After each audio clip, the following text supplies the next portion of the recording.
Aujourd'hui, nous sommes lundi, le 4 mai 2020.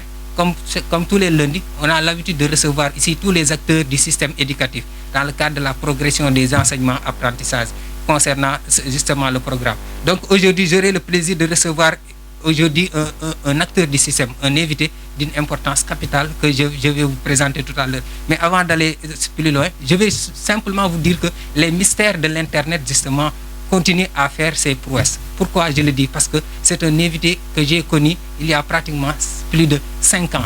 Alors qu'on se discutait justement sur les réseaux sociaux dans le cadre de la pédagogie, dans le cadre de la progression des enseignements apprentissages. Un acteur infatigable et incontournable dans le milieu. Donc, sans plus tarder, je vais justement vous présenter. Monsieur Mbaou, bonjour. Bonjour Ismaël. Merci d'avoir accepté notre invitation. Merci Ismaël. En tout cas, bon Ramadan. Je crois que vous êtes à jeun, vous n'êtes pas comme les phalènes là. Oui. D'accord, comme vous le voyez, vous venez tout de suite de le découvrir. Il s'appelle Moussa Mbaou, professeur aussi d'histoire, géographie au lycée. Vous êtes de quel lycée? Au lycée de Grégoire Bokar, à 17 km de Kolda. À 17 km de Kolda. Donc, sans plus tarder, vous allez comprendre justement qu'on a affaire avec un acteur, en tout cas émérite, avec son expertise justement. On va entrer tout à l'heure dans le vif du sujet. Mais avant d'aller plus loin, justement, il va falloir qu'on vous rappelle un peu par rapport au communiqué que nous recevons tous les jours, justement, pour, dans le cadre de relayer les informations qui nous proviennent du ministère de la Santé et de l'Action sociale. En ce jour du 4 mai 2020, comme vous le savez, chaque jour, il y a un communiqué qui sort. Donc, sur ces communiqués, nous, justement, au Sami TV, on essaie de les relayer pour pouvoir contribuer justement à la limitation de la pandémie. Donc aujourd'hui, d'après le communiqué, on a 807 échantillons testés, dont 87 sont revenus positifs. 86 sont issus des contacts, des cas contacts, bien entendu, et 3 sont issus de la transmission communautaire. Il y a aussi 43 guéris. À ce jour, donc, on déclare qu'il y a 1271 cas qui ont été déclarés positifs au Sénégal. Donc, 415 sont guéris, 10 décès, 1 évacué et 136 sous traitement. Donc, comme vous le savez, on lutte toujours dans ce cadre pour justement lutter, pour apporter notre pierre à l'édifice, en vous disant tout simplement de respecter les normes barrières. Donc, sans plus tarder, aujourd'hui, nous allons retourner en classe de 3e. Nous allons retourner justement en classe de 3e pour aider les candidats qui, dans la mesure du possible, sont à la quête de ce brevet qui est d'une importance capitale dans le cadre de leur processus. Et c'est pour cela que j'aurai le plaisir de partager ce plateau aujourd'hui avec Moussa Mbaou. Comme je l'ai dit tout à l'heure, moi je l'ai connu via les réseaux sociaux. Donc depuis 5 ans, on échangeait, on partageait dans le cadre de la pédagogie. Donc aujourd'hui, il est là. On l'a découvert en même temps que vous, les téléspectateurs, vous, nos chers élèves. Aujourd'hui, je vais partager ce plateau avec Moussa Mbaou. Donc Moussa Mbaou, aujourd'hui, qu'est-ce que vous nous apportez? Oui, avant tout d'abord, aujourd'hui, je suis très content d'être parmi vous, de venir dans une ville historique qui est la ville de Rufisque. Une ville qui est partie des 4 communes connues par le Sénégal. Une ville qui a d'énormes potentialités et une ville patrimoine du Sénégal. C'est une ville mythique. Une ville mythique. Elle fait partie des 4 communes du Sénégal. Oui. Durant l'époque coloniale. Absolument, absolument. Vous en savez naturellement quelque chose parce que vous l'enseignez dans les écoles. Sa particularité, comme on a tendance à le dire, la ville de Malkoumbalam, qu'on appelle aussi nous-mêmes la vieille ville, parce qu'au-delà de son ancienneté, l'image que vous voyez là prouve justement une architecture coloniale qui existe jusqu'à présent, c'est l'inspection de l'éducation et de la formation de Rufisque. Donc, pour dire tout simplement que, pour dire tout simplement qu'on est aujourd'hui avec M. Mbaou et on va parler justement du commentaire historique et du commentaire en géographie, n'est-ce pas? Donc on va bientôt entrer dans les détails. Donc pour rappeler un peu, vous pouvez appeler, si vous pouvez appeler à travers ce numéro 76 143 77 70 76 143 77 70. Donc sans plus tarder, on va justement attaquer notre premier point. Moussa Mbaou, aujourd'hui, vous nous proposez... Oui, je vais revenir sur le commentaire historique au BFM et le commentaire document au BFM. Mais- en prenant par exemple, bon, il y aura une phase théorique et une phase pratique. La phase théorique, je vais revenir sur les deux commentaires. La phase pratique, je vais prendre l'exemple du BFM 2019, en le corrigeant avec une grille bien déterminée. D'accord. Donc aujourd'hui, donc comme vous le savez, il va nous montrer des conseils pratiques et des conseils même théoriques et pratiques pour vous aider justement à comprendre comment traiter un sujet à l'examen en ce qui concerne l'histoire ou bien la géographie. Donc comme vous le savez, aujourd'hui, cette alternative que l'État du Sénégal a prise pour lutter contre la pandémie, nous, en tant qu'acteurs du système éducatif, nous avons pris une alternative justement pour vous aider à asseoir les connaissances, à poursuivre les enseignements apprentissages. Parce que, M. Mbaw, aussi, il y a ici, avant même d'aller plus loin, parce qu'il y a même certaines questions qui reviennent. Je veux dire, le fait qu'on dit que certains élèves pensent à une année blanche ou bien une année invalide, quelque chose comme ça. Quel conseil peut-être donnerez-vous aux élèves avant qu'on entre dans le vif du sujet? Les élèves, beaucoup ne connaissent pas l'impact d'une année blanche dans un pays. Raison pour laquelle l'État ne va pas accepter une année blanche dans cette... L'État ne va pas accepter une année blanche dans ce pays. Parce que l'année blanche a un impact négatif.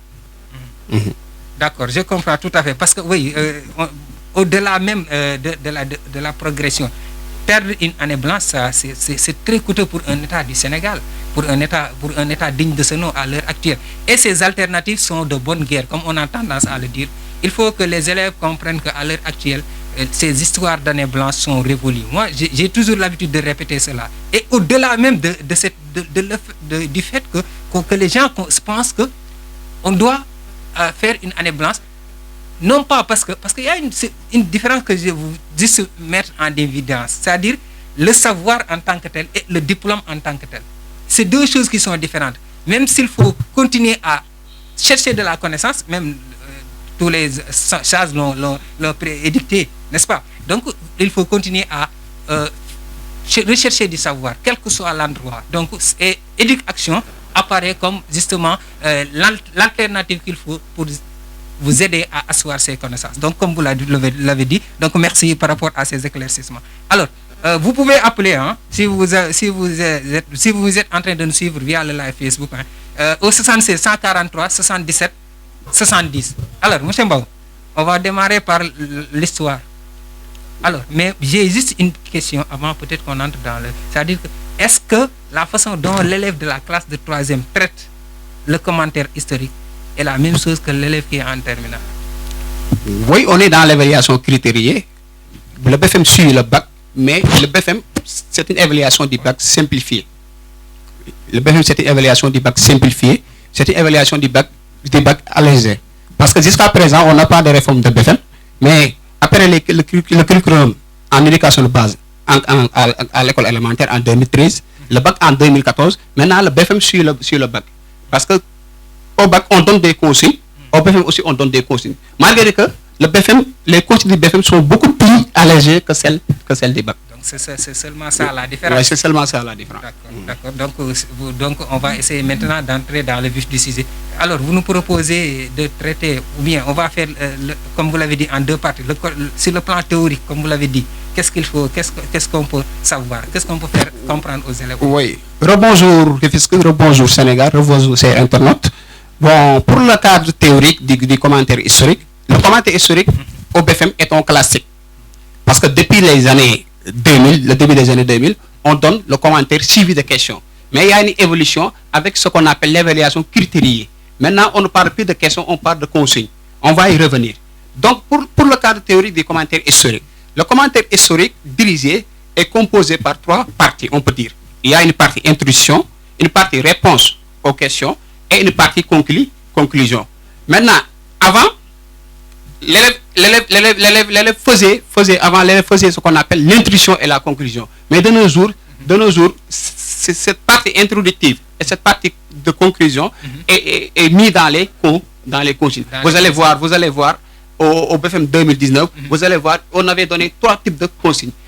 Une consigne présentée, une consigne contexte historique et une consigne portée historique, c'est-à-dire la conséquence immédiate d'un événement historique. Ce sont ces mêmes consignes aussi qui reviennent au bac. D'accord, on l'a juste précisé ici, alors que là-bas, on peut demander à l'élève peut-être de commenter, je sais pas, comment il sait ce qu'il doit faire en ce qui concerne la méthodologie. Donc, si on revient un peu par rapport à ce qu'on doit faire, comme vous l'avez dit, il faut qu'il y ait justement la partie introduction. Qu'est-ce que l'élève doit savoir? Maintenant, dans cette partie introductive, dans le cadre théorique, avant l'élève, c'est-à-dire présenter le document, présenter l'auteur, présenter le document, l'élève dégager le plan ou l'idée générale dans la partie introductive, zadis. Mais de nos jours, avec les nouveaux formats, on demande l'introduction dans la consigne. Maintenant, comment on présente l'auteur? Comment on présente le test ou le document? Parce que le test est un document. Il ne faut pas oublier qu'en histoire, on a plusieurs documents. Parmi les documents, on a les tests, on a les images iconographiques comme cette image. On a d'autres, on a des vidéos, on a des audios, etc. On peut tout commenter en histoire. On peut même donner aux élèves une image à commenter. Raison pour laquelle je parle de présenter le document. Présenter le document, c'est donner la nature du document, c'est donner aussi les sources des documents. Donc, ils doivent donner là, quand on parle de nature, parce que en fait, moi, je me mets à la place de l'élève pour essayer peut-être de faire ressortir. Quand on parle de documents, ce que vous avez dit tout à l'heure, ce sont des supports, n'est-ce pas? Ces supports-là, ça peut être comme une image ou document iconographique, image, audio, vidéo. Tout ce sont des documents historiques. Peut-être, est-ce qu'on peut avoir un exemple de présentation de documents, comme peut-être une phrase, je ne sais pas. Par exemple, on donne, par exemple, on prend votre œuvre, votre roman, par exemple. Oui, le roman que j'ai écrit. On peut le prendre. C'est-à-dire, on a mis Ismaël Nia, virgule, le titre du roman. Femme, osez-vous. Femme, osez-vous. Osez dénoncer, plutôt. Femme, osez dénoncer. Virgule, l'année de publication. 2020. Ça, c'est ce qu'on appelle, c'est la partie externe du document. Il y a la partie interne, c'est le document, il y a la partie externe. L'élève doit regarder la partie externe du document. Par exemple, on prend un extrait dans votre ouvrage.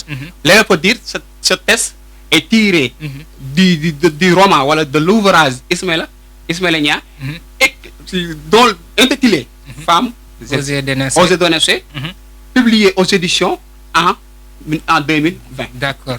Donc c'est ça, c'est la partie extérieure. Maintenant, du point de vue du contenu, la présentation s'arrête seulement sur la partie extérieure. Oui, c'est la partie externe du test. Externe, ok. C'est la partie externe du test. Ok. À part peut-être pour connaître la nature du document, il faut lire il faut très bien lire le document. Absolument. C'est ce qui est un problème aujourd'hui chez nos chers élèves. La lecture, c'est la clé. Parce que lire, il faut lire entre les lignes pour pouvoir comprendre le fond du texte, le contenu, n'est-ce pas? Parce qu'en littérature, peut-être que si c'était en littérature, on va parler sous un autre angle. Mais en histoire, comme on a tendance à le dire, il y a des choses sur lesquelles l'élève doit appesantir. Je parle peut-être pour pousser un peu à faire comprendre à nos élèves qu'il faut qu'ils lisent le texte attentivement. Comment vous... Oui. On est toujours dans le commentaire classique. Parce que je vous ai dit que les sujets du BFM, du BAC, ont suivi ce qu'on appelle une évolution. Maintenant, de nos jours, on parle de l'évaluation critériée. On évalue des critères. Par critères. On évalue des critères et on donne des consignes. Et chaque consigne, il y a plusieurs tâches à effectuer. C'est ça la nouvelle donne. La nouvelle donne, c'est l'évaluation critérielle. C'est-à-dire, quand on parle de présenter le document, présenter l'auteur, autant pour moi, on est dans l'ancien format. Mais on peut se servir de l'ancien format pour bien traiter, c'est-à-dire le nouveau format. Aujourd'hui, je vais accentuer mon intervention sur le nouveau format. Oui, parce qu'il faut être au diapason de ce qui se passe dans le monde. En tout cas, merci. Comme vous l'avez, le débat est déjà campé. Donc, je vais peut-être lui laisser le soin d'entrer dans le vif du sujet. Mais avant cela, je rappelle que vous pouvez appeler au 77, 76 plutôt, 143 77 70 pour participer à cette émission. Comme pour rappel, on est aujourd'hui à notre 3e numéro d'émission Éduc Action qui, comme on le dit et je le répète, qui est une alternative pour poursuivre les enseignements apprentissages. Donc, aujourd'hui, on a un très grand plaisir même de recevoir un ami comme je l'ai dit, que je ne cesse de présenter, que j'ai connu grâce à Internet, grâce au miracle de l'Internet. Il faut dire que l'Internet a de la magie. Et cette magie, il faut savoir l'utiliser à bon escient, justement pour apporter quelque chose à l'humanité. Donc, M. Mbaw, comme vous l'avez dit, donc je vous laisserai le soin d'entrer dans le vif du sujet par rapport aux commentaires. Oui, chers élèves, sortez l'épreuve du BFM 2019, la partie historique. On va essayer de le corriger ensemble. Et s'il y a des zones d'ombre, vous pouvez appeler et après je vais y revenir. Okay. Maintenant, pour l'épreuve du BFM ou du bac, l'épreuve, on est au BFM. Le BFM, on donne 4 exercices à faire, dont 2 en histoire, 2 en géographie. Mais ces 4 exercices, l'élève ne va pas traiter tous les 4 exercices. L'élève va traiter que 2 exercices. C'est-à-dire un exercice en histoire au soir et un exercice en géographie au soir. Maintenant, aujourd'hui, nous, comme le titre de l'émission a dit le commentaire historique et le commentaire de document. On va y revenir. Parce que le commentaire de document est un peu différent du commentaire historique. Parce qu'on est dans le temps et dans l'espace. C'est la géographie et l'histoire. Maintenant, pour le commentaire de document. Maintenant, toujours on est dans le classique. C'est un commentaire dirigé. Mais ce commentaire dirigé est dirigé par des consignes. Et je vous ai dit, dans une consigne, on a un ensemble de tâches à effectuer. Par exemple, Ismaïla, si votre femme dit à ta fille, par exemple, allez balayer la salle et laver la vaisselle. Très bonne consigne. Oui, on a combien de tâches? Allez balayer le salon et laver la vaisselle. On a deux consignes. On a 2 tâches. On a une consigne, mais 2 tâches. Et 2 tâches, ah d'accord. On a une consigne, mais 2 tâches. Ok. Donc la consigne englobe des tâches. Oui, la consigne englobe des tâches à effectuer. Des tâches à faire. Des tâches à faire. Okay. C'est-à-dire, lorsque ta femme dit par exemple à ta fille d'aller balayer la salle et laver la vaisselle, ta femme sait que ta fille est capable de le faire. C'est-à-dire, on parle de compétences. D'accord. Les compétences sont installées par qui? Sont installées par le professeur. C'est installé par le professeur. Pour revenir aux commentaires de document, on avait donné un commentaire, un test tiré d'un manuel Histoire du Sénégal et de l'Afrique.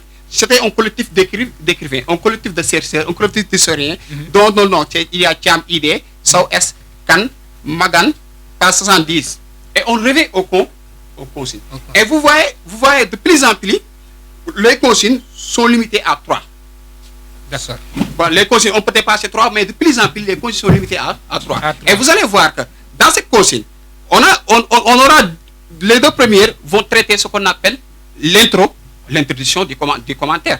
Par exemple, quand on dit présenter, la consigne contexte historique. Et on termine par la consigne portée historique.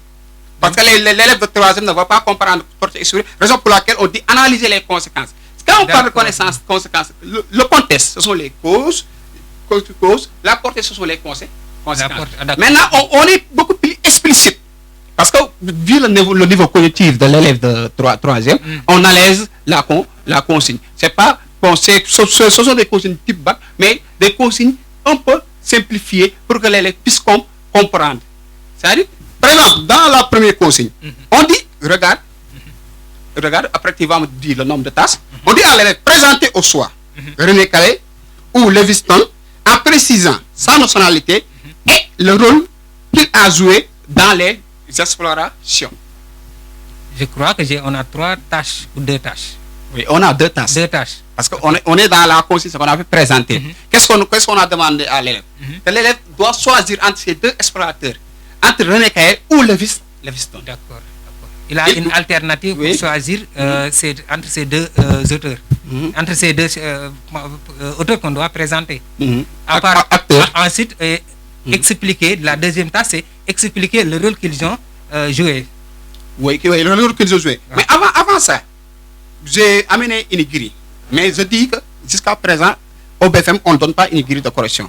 Cette grille-là, c'est à part de col-là qu'on l'a confectionnée. Depuis quelques années, on donne la grille dans nos compositions à Kolda. Raison pour laquelle, à part de cette grille, bon, j'ai essayé de corriger, de proposer une correction au BFM 2019. Mais jusqu'à présent, jusqu'à l'année 2019, il n'y avait pas de grille de correction en histoire et géographie en classe de 3e. Mais il y a une grille en classe de terminale. Donc, que ce sera une exclusivité pour Éducation. Donc, M. Mbaw va nous permettre de nous faire une démonstration d'une grille qui a été utilisée dans sa circonscription, dans la région où il sert actuellement. Donc, aujourd'hui, comme vous le savez, il va nous présenter justement cette grille de correction. Peut-être que ça va même aider les élèves.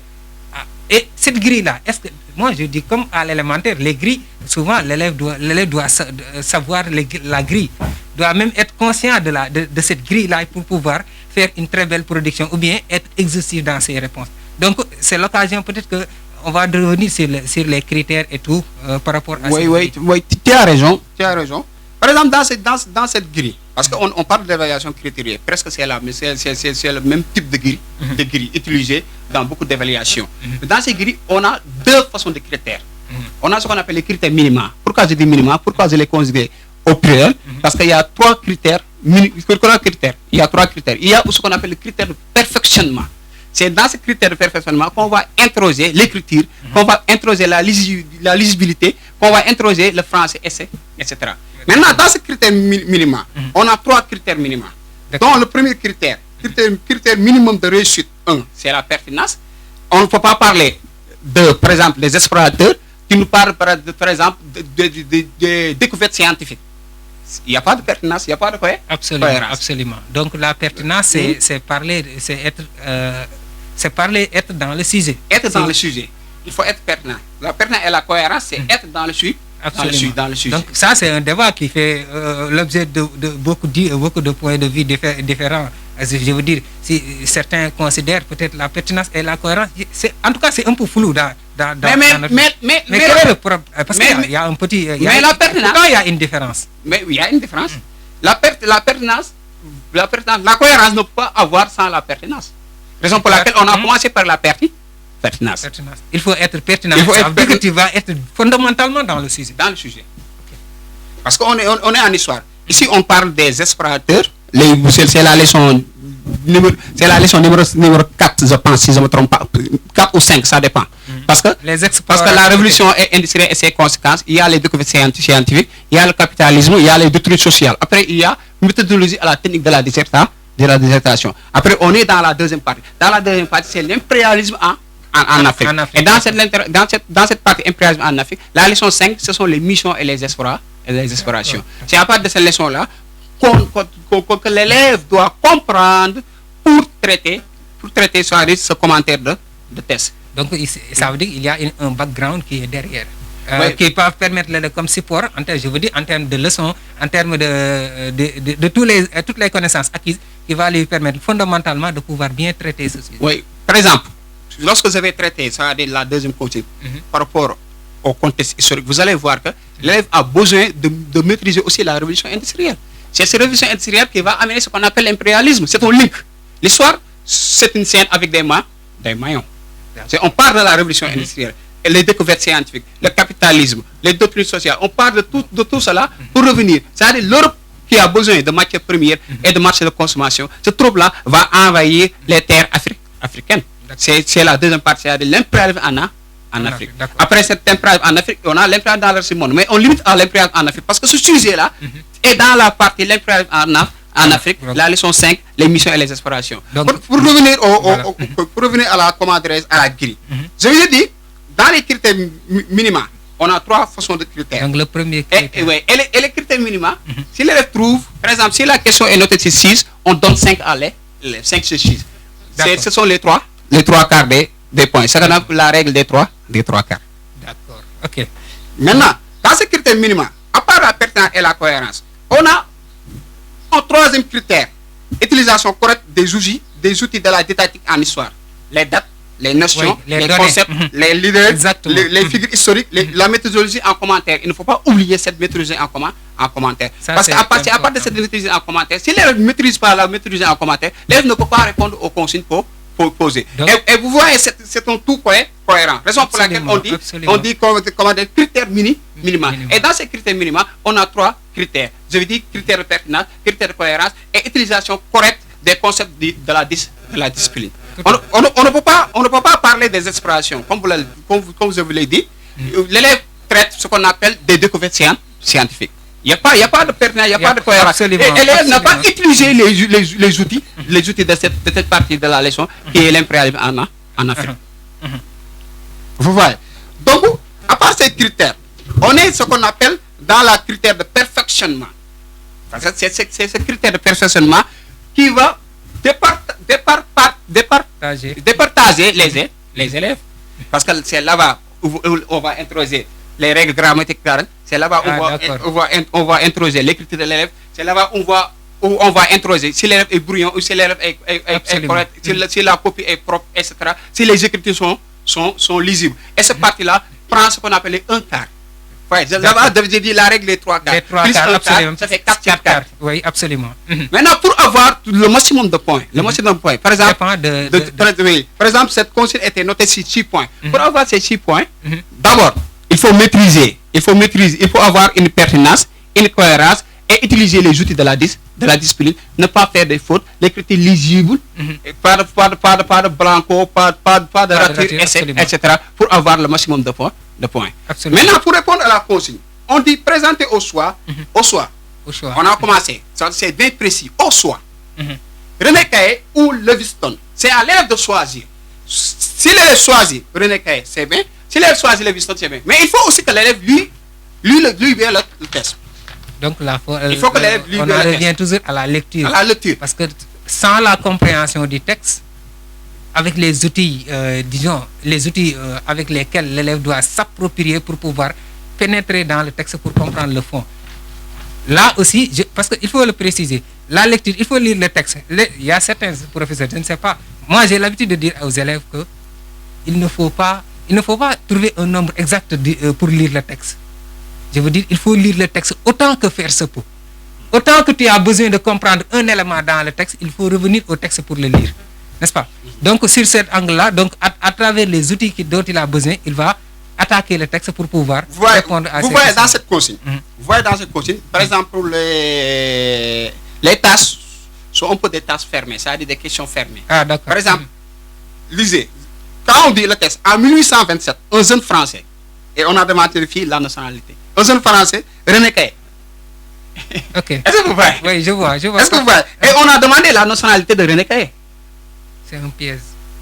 Si l'élève ne lise pas très bien le test, l'élève ne peut pas trouver la nationalité de René Caillé. Et la nationalité de René Caillé est donnée dans le texte. Là, on dit en 1827, un jeune Français, René Caillé, qui ne rêvait que de Tombouctou, partait de la côte de Guinée déguisé en meur. Il réussit à atteindre Tombouctou, la mystérieuse qui, bien que dessus, depuis le XVIe siècle, lui causa une vive déception. Vous voyez, ici, en lisant la première phrase, on peut répondre à la consigne posée. Absolument. C'est-à-dire, à la consigne posée. Par exemple, quand je prends René Caillé, René Caillé, c'est de nationalité française. On l'a mis dans le test. Oui, absolument. René Caillé a remonté Tombouctou. C'est-à-dire, ces explorateurs ont participé, c'est-à-dire, ont balisé le terrain à la conquête coloniale. On balisait le terrain à la conquête coloniale. Vous voyez, en étudiant la géographie, la sociologie des Africains pour préparer la conquête coloniale. Raison pour laquelle René Caillé va remonter Tombouctou. Okay. Et ces informations-là, ces explorateurs vont les revenir dans le pays d'origine. Raison pour laquelle les Occidentaux, les puissances occidentales vont venir coloniser l'Afrique grâce aux informations données par les explorateurs. Et vous voyez, dans cette consigne, presque toute la réponse se trouve dans le test. Raison pour laquelle la lecture est importante. Mais est-ce qu'il y a des bagages aussi, ou bien des bagages que l'élève a besoin, que doit convoquer pour être un peu exhaustif, pour remporter les 6 points que la... Non, pas l'essentiel. L'élève doit faire des phrases pertinentes. Maximum. On ne peut pas donner un nombre de phrases exact, mais il faut que les phrases... Par exemple, tu dis René Caillé est de nationalité française. Il a joué un grand rôle dans la conquête coloniale en préparant le terrain. C'est-à-dire qu'il a même remonté Tombouctou. Si on élève de 3e dit ça, il a trouvé la consigne. Donc là, il a les 6 points. Il a les 6 points. Non, il a les 5 sur 6. Comment faire pour avoir 6 points? Je vous ai dit, par le ratif, écriture lisible, qui respectait les points de grammaticaux, etc. C'est ça qu'on appelle le critère de perfectionnement. C'est les 1 point. C'est la règle des 3/4. Et ces 3/4 des points-là, ce sont les critères minima. Mais maintenant, dans les critères de perfectionnement, ce sont les 1/4. Mais il faut que l'élève réussisse les critères minima et réussisse le critère de perfectionnement pour avoir le maximum. D'accord, c'est ce que j'ai l'habitude de dire à M. Mbao. En tout cas, merci pour ces éclaircissements. Parce qu'un travail, il faut le peaufiner. Il faut rendre ce travail très clair. L'écriture doit être propre, lisible et claire. Parce que, en fait, il y va c'est à leur peine perdue. Hein, parce que tout simplement, s'ils rencontrent un professeur, un correcteur qui est comme moi peut-être, là, ça va poser problème. S'il ne parvient pas à lire les écritures, ça va poser problème. Donc, si on termine avec la première consigne, ouais, comme vous l'avez dit, ouais, avec ces tâches. Oui, je vous ai dit, dans la première consigne, l'élève doit choisir entre Lewiston et René. Oui, ça, on a déjà réglé. Je veux dire je veux qu'on avance un peu par rapport à la deuxième question. Si on a déjà bouclé. Parce que ce qui est important, ce qu'on devrait retenir, c'est quoi?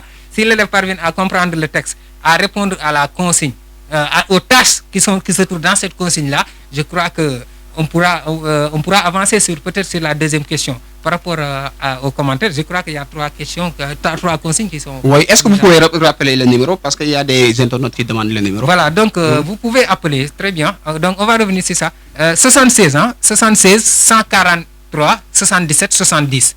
Vous pouvez appeler au 76, 143, 77, 70. Alors, donc, comme je disais tout à l'heure, donc certainement il y a beaucoup de questions par rapport qui sont posées sur les réseaux sociaux. Alors, M. Mbao, est-ce que vous pouvez un peu revenir sur la deuxième consigne? Oui, sur la deuxième consigne, on nous a parlé de dégager le contexte. De passage, je salue mon formateur de l'école normale, un grand pédagogue, le docteur qui est Elhadji Habib Camara, qui dit que pertinence égale justesse, conformité de réponse, cohérence égale logique dans l'argumentaire, la démonstration, utilisation correcte de la discipline, le jargon, le vocabulaire, lexique de la discipline. Félicitations Moustapha pour cette initiative. Merci, Dr Camara. Merci, on le salue de passage. Donc, pour revenir par rapport à la deuxième consigne. Pour revenir à la deuxième consigne, on a dit dégager le contexte historique dans lequel ont été organisées les missions et explorations européennes en Afrique. Vous voyez, dégager le contexte historique. C'est-à-dire, ici, on est en classe 3e. L'élève doit répondre directement. Comment il va répondre directement?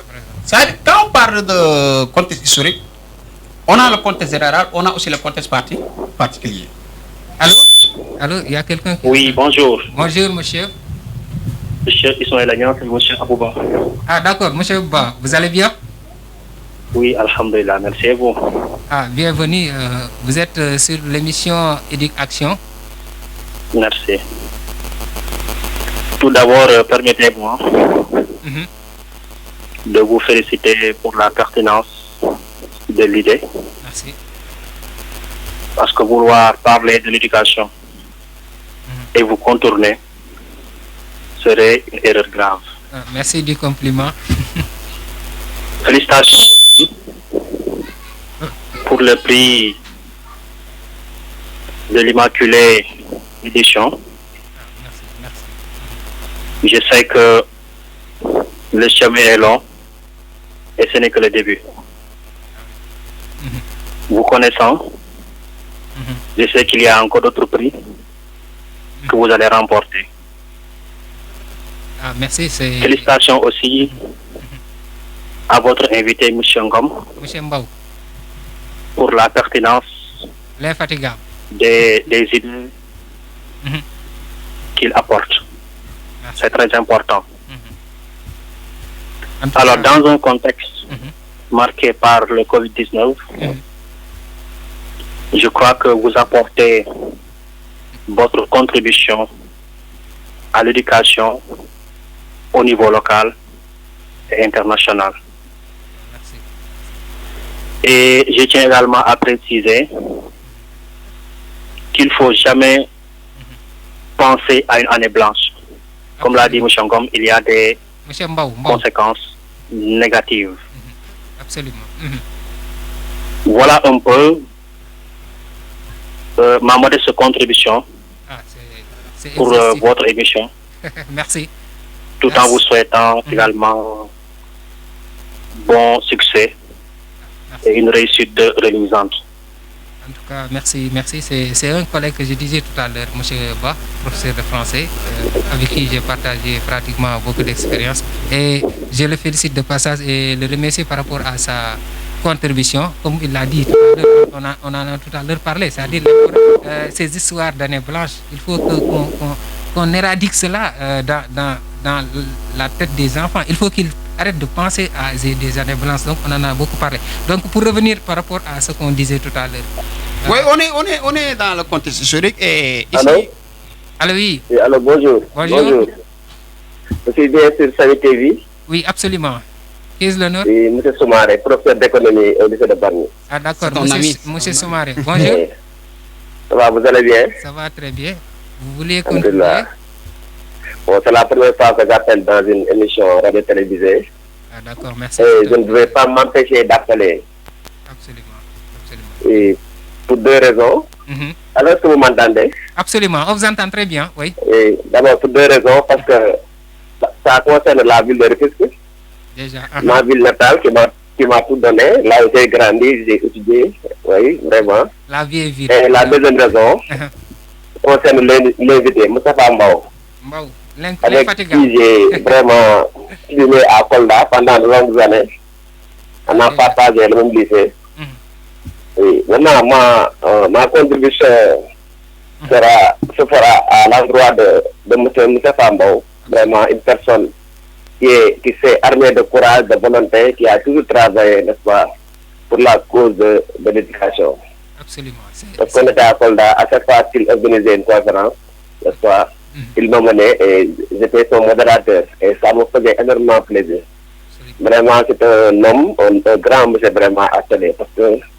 Parce que à cause de tout ce qu'il fait pour la cause de l'éducation, la cause de l'éducation. Absolument. Voilà, seulement c'était pour des encouragements et des remerciements à l'endroit de mon ami, de mon frère, l'éminent professeur d'histoire et de géographie, M. Moustapha Mbao. Allez, bon, sans tarder, peut-être je vais revenir en suivant les interventions des uns et des autres. D'accord. Merci, Allez, merci monsieur beaucoup, Soumaré. c'était un plaisir. Mais Moussa Niang, il faut l'éviter, c'est un éminent prof d'économie qui sert au lycée de Barnier. Il est de Djorga, quoi, Djorga. Déjà, il est de Rufisque. Il est de Rufisque, Déjà, moi, donc, il est de Djorga, quoi. voilà, Après, je vais vous remettre son numéro pour que vous puissiez l'éviter. Super. Donc, en tout cas, merci. Parce que ce qu'on a l'habitude de dire, parce que c'est l'effort de guerre que nous sommes en train de faire.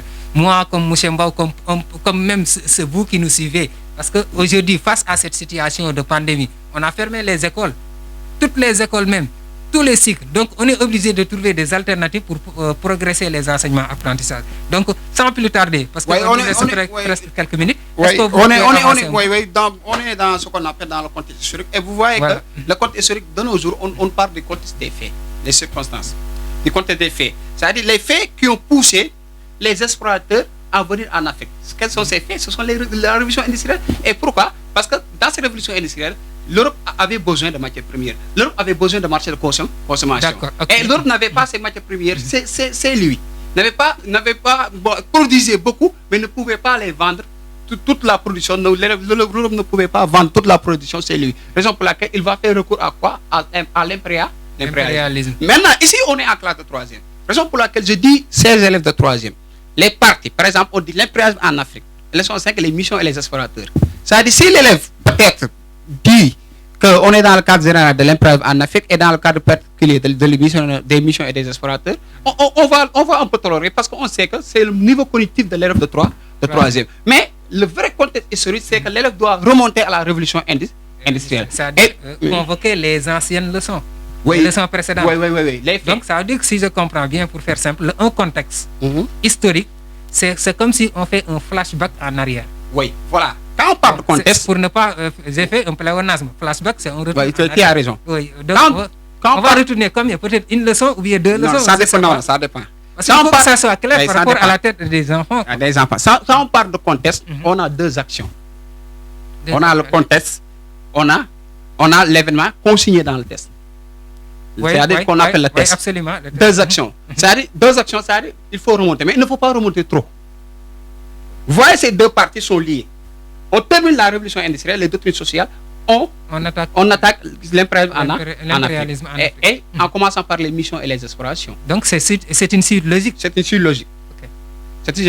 Donc j'ai proposé comme contexte historique, la révolution industrielle a fait que les puissances européennes ont besoin de matières premières et de marchés de consommation. Vous voyez, j'ai cité les faits. Vous voyez, je suis dans le contexte. Je ne suis pas toujours dans le test. C'est-à-dire dans l'événement consigné. Dans la consigne. Vous gravitez un peu autour du texte ou bien vous retournez un peu en arrière pour essayer de donner une justification. C'est comme si je comprends bien, le contexte c'est la justification de ce qui est consigné dans le texte. Oui. C'est pour justifier pourquoi peut-être que René Caille est parti à Tombouctou, etc. Oui, je donne souvent l'exemple à mes élèves que j'ai cogné la table, je suis tombé.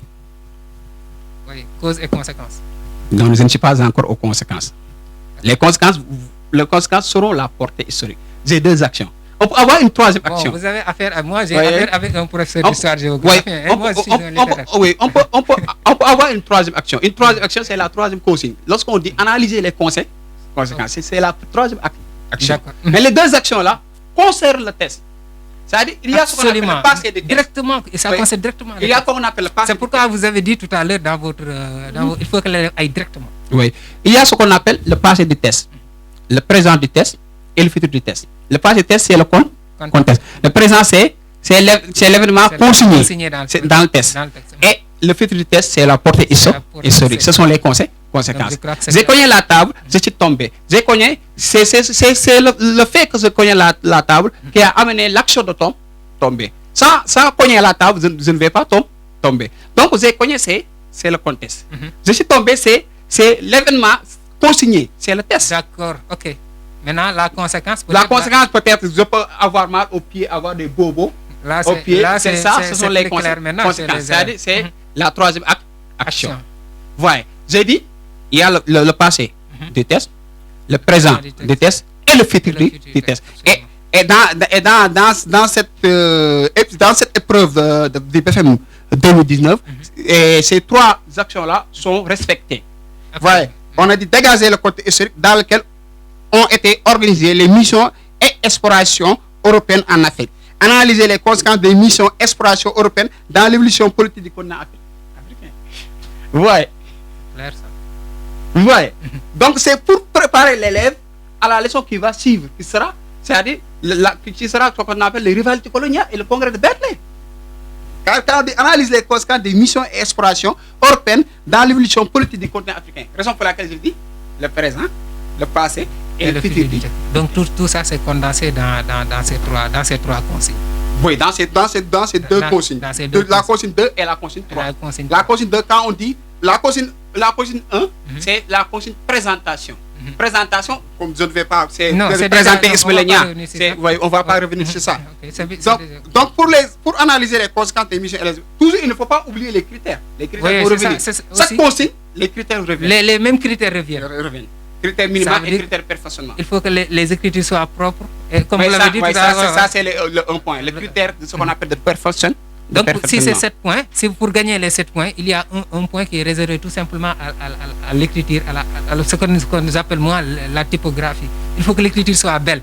Essayez à l'examen, chers élèves. Parce que là, il faut leur faire comprendre que ce n'est que 2 heures de temps, ou je ne sais pas. C'est 2 heures de temps, n'est-ce pas? Oui, le BFM, c'est 2 heures de temps. Pour faire deux épreuves. Il faut en profiter pour écrire de très belles écritures. Si vous terminez, après vous pouvez retourner avec certains charabias, ce que j'appelle des charabias comme ça là. Donc, en tout cas, M. Mba, vous avez fait en tout cas une leçon exhaustive par rapport à ce que j'attendais. Alors, pour revenir un peu, on va dire tout simplement que les 3 questions, les 3 consignes qui ont été données ne répondent tout simplement à la méthodologie du commentaire. Oui, à la méthode du commentaire, parce que quand on parle de présenter, on est dans l'intuition. Quand on parle peut-être de la consigne historique, quand on parle d'analyser les conséquences, c'est dans la partie de conclusion. Dans la partie de conclusion. Maintenant, quand on dit détermine, analyser les conséquences des missions exploration européennes dans l'évolution politique du continent africain. Là-bas, on est dans le futur du texte, la portée, comme vous l'avez dit tout à l'heure. Les perspectives. La Bien portée, les préparer la perspectives. leçon qui Oui, la portée, les perspectives. Parce que ici, on est en classe de troisième. Raison pour laquelle on n'a pas demandé à l'élève de dégager ce qu'on appelle la portée historique. On a demandé à l'élève d'analyser les conséquences des missions exploration européenne dans l'évolution politique du continent africain. C'est comme à la limite l'introduction, le développement et la conclusion, qui résume tout ça. Oui, pour résumer tout. Mais puisque c'est un élève de troisième, on n'a pas dit à l'élève de dégager la portée historique. La question est explicite. Explicite et la question est inéquivoque. Vous voyez, dégager le contexte historique dans lequel ont été organisées les missions exploration européennes en Afrique. Toujours, les critères vont revenir. Les critères minima et le critère de perfectionnement. Maintenant, j'ai dit, l'arrivée des puissances européennes vers l'Afrique va entraîner des rivalités coloniales qui vont causer la convocation du congrès de Berlin. Et on sait le congrès de Berlin et ses conséquences en Afrique. Absolument, absolument. En tout cas, merci, M. Mbaou. On a été très, très heureux de vous recevoir ici sur ce plateau. J'aurais bien aimé qu'on entre de fond en comble et parler de la géographie, parler aussi d'autres domaines par rapport à ce que vous nous avez apporté tout à l'heure. Mais peut-être que là aussi, on va essayer de ramasser, de faire une ramassie par rapport à la géographie en termes de commentaires. Il nous reste combien de minutes? Bon, il reste pratiquement quelques minutes. Hein. Quelques minutes. Bon, pour 10 minutes. 10 minutes, hein? 10 minutes, on peut terminer la géographie. Voilà, on y va rapidement. Pour le commentaire de géographie, on parle de commentaire de document et on met document S. Document Soit S. on peut donner à l'élève de troisième 2 documents au maximum. Un tableau statistique et un test. Ou on peut donner à l'élève un test seulement, ou on peut donner à l'élève aussi un tableau statistique. Maintenant, dans ce BFM de 2019, le tableau statistique donné était un tableau de type répartition. Répartition.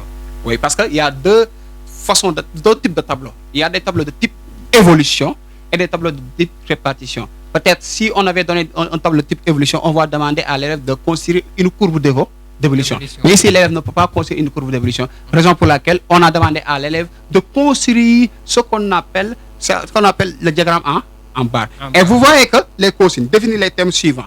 On est dans la question de type 1. Parce qu'il ne faut pas rappeler la taxonomie de Bloom. Oui, la taxonomie. Oui, taxonomie de Bloom. C'est-à-dire, dans cette taxonomie, bon, on a trois types de questions. Ce qu'on appelle les questions de type connaissance, les questions de type application et les questions de type raisonnement. Vous voyez, dans la consigne numéro 1, quand on dit définir les termes suivants, quand on dit définir, on est dans la question de type 1, ce qu'on appelle la connaissance. L'élève doit doit réciter. Par exemple, ici, on a donné des définitions. On a donné des définitions: indice de fécondité, taux de natalité, taux de mortalité, taux d'accroissement naturel. Il est obligé de réciter la leçon. Non, pas la leçon. Les définitions. Les définitions. Pas la leçon. Il faut que ça soit clair. Pas la leçon. Les définitions. Parce qu'on dit indice de fécondité, taux de natalité, taux de mortalité, taux d'accroissement. Donc il est censé définir chaque notion. Chaque notion. Et on les a appris. Oui, dans les inégalités de développement. C'est la leçon, si je me trompe, c'est la leçon numéro 5. Si je ne me trompe pas, c'est la leçon numéro 5. Parce que la leçon numéro 6, ce sont les systèmes économiques. Mais la géographie aussi, comme vous l'avez dit. Donc pour la première question, rapidement, il va... Oui, la première question, toujours on respecte les critères. Les critères minima et les critères de perfectionnement. Maintenant, pour la définition de l'indice de fécondité. L'indice de fécondité peut se définir comme le nombre moins d'enfants par femme en âge de procréer, à ne pas confondre avec le temps. C'est-à-dire le taux d'accroissement naturel. Donc il y a une différence. Il y a une différence parce que ça dépend. Il y a des gens qui prennent de 15 à 49 ans. D'accord. Les femmes qui peuvent avoir d'enfants. Oui, c'est tout. C'est fréquent. Oui, ça dépend. Maintenant, taux de natalité est le rapport entre le nombre annuel de naissances et la population totale moyenne sur une année dans un territoire. Maintenant, le taux est exprimé en 1000. C'est parce qu'il s'agit du territoire. Non. Le taux de natalité et le taux de mortalité, ce sont des pourcentages exprimés en 1000. On dit 30 enfants sur 1000 habitants. Sur 1000 habitants, d'accord. Maintenant, le taux de mortalité est le rapport entre le nombre annuel de décès et la population totale moyenne dans un territoire donné, il s'exprime souvent en 1000 aussi. En 1000 aussi. Le taux de natalité et le taux de mortalité. Maintenant, pour trouver le taux d'accroissement naturel, on prend taux de natalité moins taux de mortalité, le tout sur 10, parce que le taux d'accroissement naturel, c'est sur 100. C'est sur 100. Ouais. Le taux d'accroissement naturel est la différence entre le taux de la natalité et le taux de la mortalité d'une population au cours d'une année. Ici, on est dans la question de type 1, la connaissance. Question de connaissance. Question de connaissance. L'élève doit des définitions. Doit donner des définitions. Définir, présenter, tout ça, ce sont des questions de type 1.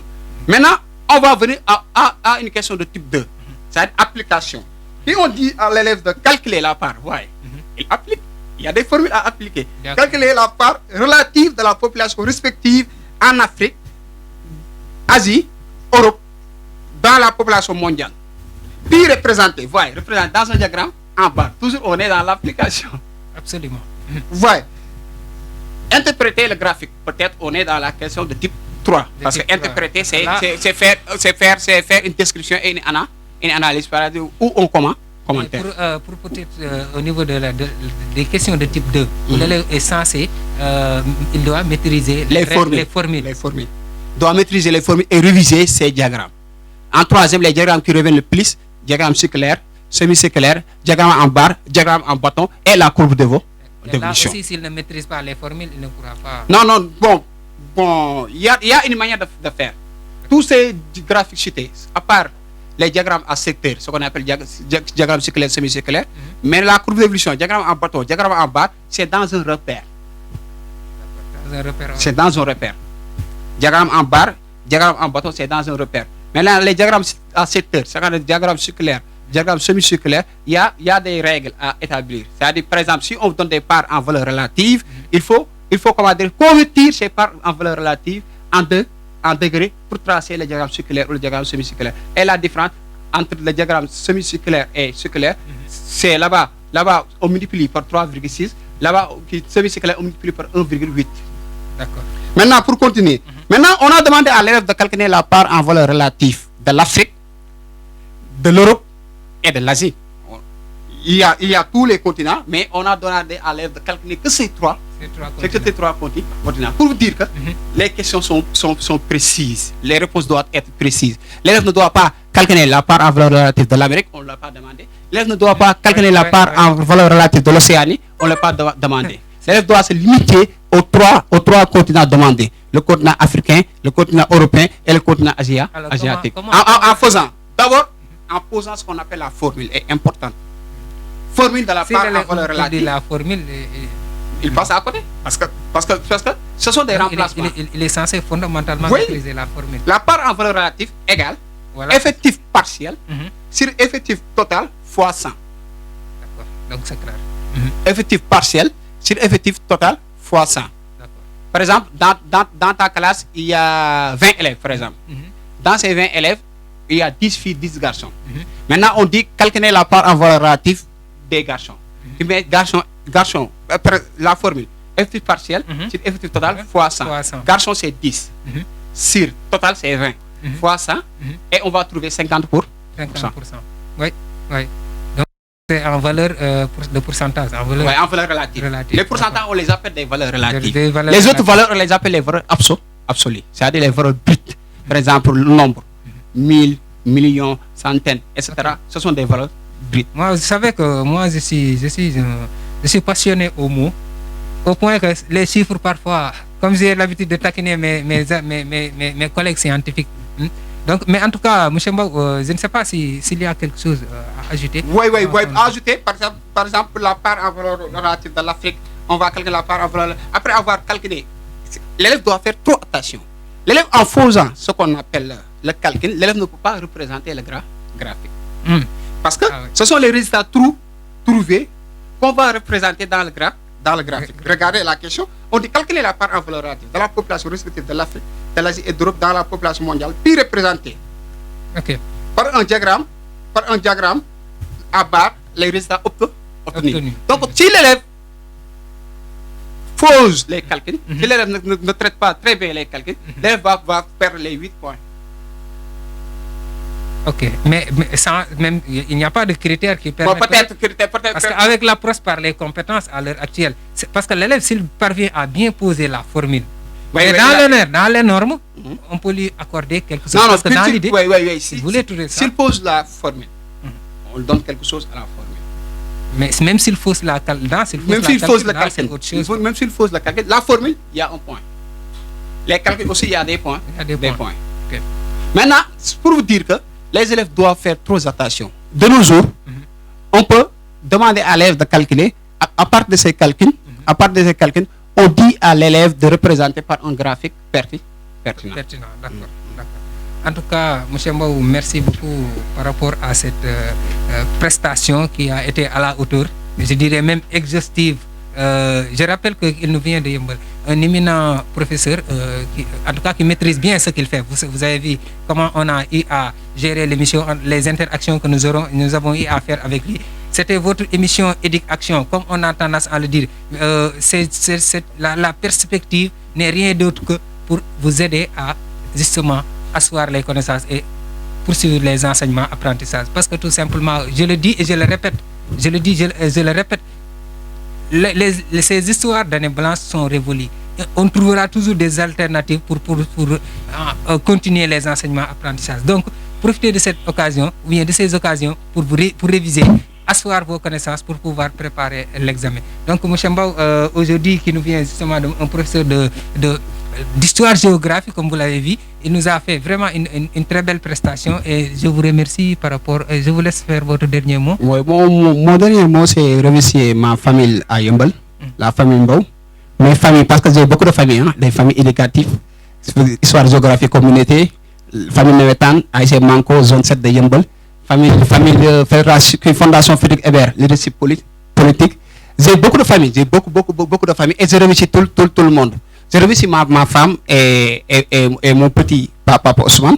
Je remercie tous les internautes et je remercie surtout le docteur Abibou Kamara, Elhadj Abibou Kamara, qui est un enseignant émérite de l'école normale de la FASTEF, qui nous a suivis et nous a donné quelques suggestions. Je remercie le collègue Soumaré qui a appelé. Je remercie tout le monde. Je remercie toute la communauté éducative du Sénégal et à la prochaine fois. C'est nous qui vous remercions. Donc, mesdames, messieurs, c'était votre émission Éduc Action présentée par Ismaël Agnan. Donc, nous vous donnons rendez-vous la semaine prochaine avec un autre invité dans ces mêmes programmes. Merci.